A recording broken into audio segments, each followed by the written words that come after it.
আনুমানিক 4:22 বা 23 এইদিকে তো সংবাদ পাইছি যে এখানে একটা আগুন ধরছে কারা অধিদপ্তরের পাশে।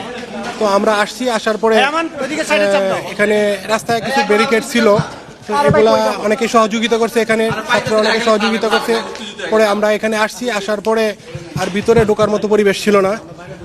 তারপরে এখন আপনাদের সাথে ঢোকার পরে দেখলাম যে এখানে আগুন নিবানোর মতো কিছু নাই।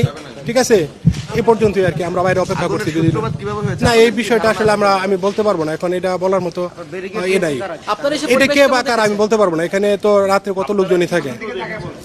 আমরা চিত্র দেখছি রাস্তায় কয়েক জায়গায় ব্যারিকেড ছিল, আমাদের আসা একটু সমস্যা হয়েছিল, পরে অনেকে সহযোগিতা করছে এখানে। আপনাদের কি মনে হচ্ছে আগুন কি ধরানো হয়েছে নাকি লেগে গেছে? না, এই বিষয়টা আসলে এখন বলতে পারতেছি না, সরি।